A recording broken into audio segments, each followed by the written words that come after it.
चलो भाई देखो अब मैं क्या करता हूँ। सवाल यह है कि तेजस्वी यादव खुद एक युवा नेता है और वो कोशिश कर रहे हैं कि पॉलिटिक्स में वो अपनी जगह बनाए और उन्होंने पिछले चुनाव में बनाए, लेकिन जब बात लोकसभा की आती है तब महिलाएं हो, युवा हो, सब प्रधानमंत्री की तरफ जाते हैं। उनकी लोकप्रियता बढ़ चढ़कर बोलती है और इसी वजह से खाता नहीं खुला था आप लोगों का पिछली बार। रुक तेरे को बताते तेरी माँ की।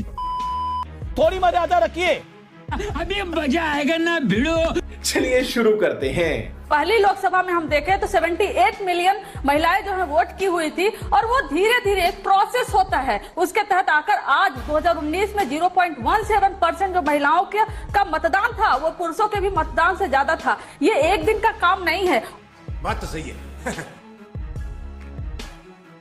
जूम करो। और ये किस लिए हुआ और कैसे हुआ, इसके लिए हमें 2004 और 2009 वाली सरकार में जाना पड़ेगा। उस समय महिलाओं के लिए जो व्यवस्था की गई, चाहे वो घरेलू हिंसा से महिलाओं की सुरक्षा अधिनियम हो, चाहे जननी सुरक्षा योजना हो, चाहे इंदिरा गांधी मातृत्व योजना हो, चाहे कस्तूरबा गांधी विद्यालय योजना हो, चाहे कार्यस्थली पर महिलाओं का यौन उत्पीड़न रोकथाम का अधिनियम हो और चाहे निर्भया अधिनियम हो, तो ये सारे और खासकर राइट टू एजुकेशन का जो एक्ट है उससे महिलाओं को। एक सेकंड, आपको टोक रही हूँ कंचना जी, एक सेकंड।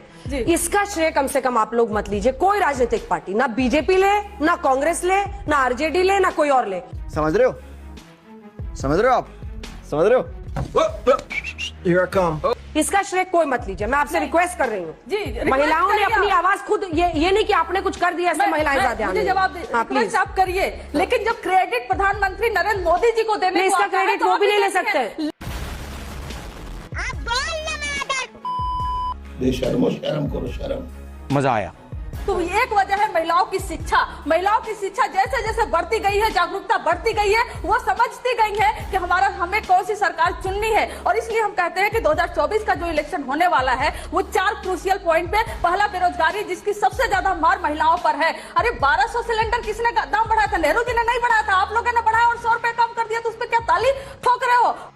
अरे बाप रे, ये तो धोती खोल रहा है। इतना छोटा पहले कभी नहीं हुआ होगा। तुम चुल्लू भर पानी में जाके डूब के मर जाओ। और दूसरा जो मुद्दा है पेपर लीक। क्या पेपर लीक महिलाओं से अफेक्टेड नहीं है? 50% महिलाएं जो पढ़ाई कर रही हैं, 50% महिलाएं भी उसमें अफेक्टेड है। 22 करोड़ लोग एग्जाम में अपीयर हो रहे हैं और उसमें से पेपर लीक हो जा रहा है।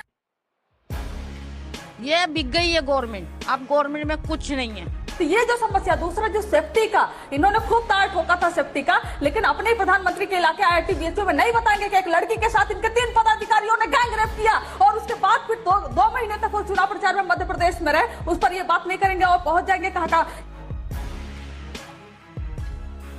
तुम्हारे जैसे लोग इस देश के लिए श्राप है। इस देश में महिलाओं, किसी भी महिला पर अत्याचार हो, किसी भी पार्टी के, इंक्लूडिंग माई पार्टी, अगर वो अत्याचार करता है वो अपराधी है, उसको सख्त से सख्त उचित कार्रवाई उस पर करनी चाहिए। लेकिन ये तो बंटवारा मत करिए, एक संदेश खाली में ऐसा हुआ। अरे क्या बनारस में नहीं हुआ, कानपुर में नहीं हुआ, हाथरस में नहीं हुआ, कठुआ में नहीं हुआ? आप लोग अपनी जो है कि इलाकों में क्यों नहीं गिनते?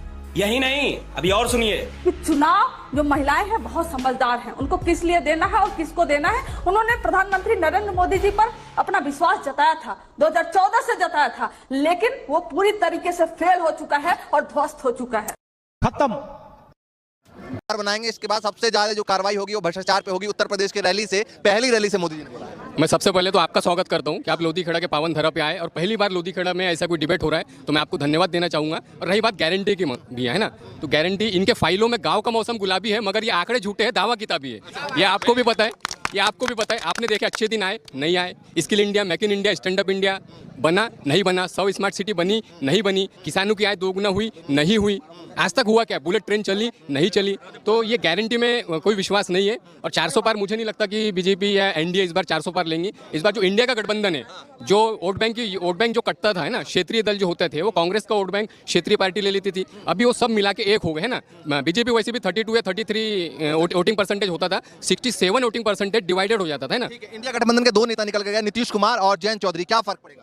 जी, नीतीश कुमार जी को सारा देश जानता है, वो सारा देश जानता है, उसके बारे में तो मैं बोलना नहीं चाहूंगा, वो आपको भी पता है। आप जब यहाँ, लेकिन फिर भी विश्वास करके इंडिया गठबंधन की बागडोर उन्हीं के हाथ में दिया और फिर वही सबसे पहले निकल। नहीं, देखो हमारे पास और भी अच्छे नेता है, सभी काबिल नेता है, किसी भी इंडिया गठबंधन के किसी भी पार्टी के नेता को आप नजरअंदाज नहीं कर सकते। सभी काबिल नेता है और सभी स्टैंड लेने वाले नेता है, जो बोलते हैं वो करते हैं। क्या नाम है भाई साहब? क्या गारंटी भैया मेरे को बताओगे तो? मोदी जी ने बिजली बेच दिया, रेल बेच दिए, प्लेन बेच दिए, रोड बेच दिए, कौन सी चीज की गारंटी आगे चल के अपने को भी बेच देंगे मोदी जी? हाँ, मैं एक चाय बेचने वाला हूँ, चाय बेचने वाली की सोच चाय बेचने तक ही रहेंगी भैया। प्रधानमंत्री देखिए, अरे बात की मनी ट्रेल जो मिली है, इस पर बीजेपी के नेताओं से पूछताछ की जाए, गिरफ्तारी की जाए। आंसू का बदला आपको लेना है। ये 400 पार के नौटंकी के नारों के चक्कर में मत पड़ो। आएगी कुछ अफगानिस्तान से आएगी तो 700 पार का भी नारा दे सकते हैं। क्या नारा दिया था दिल्ली में? 200 पार का नारा देती हो आती है 50। जब 45 पार का नारा देते हो आता है 8। तो जब 400 पार का नारा दे रहे हो तो आएगी। एलजी साहब, अगर आपको अपने पद की जरा सी भी नैतिकता है, भारत के संविधान में जरा सा भी भरोसा है, तो आज ही चिट्ठी लिखो, सीबीआई की जांच कराओ, ईडी की जांच कराओ, इनकम टैक्स की जांच कराओ, भारतीय जनता पार्टी के नेताओं का कॉलर पकड़ के उनको जेल में डालने का काम करो सर।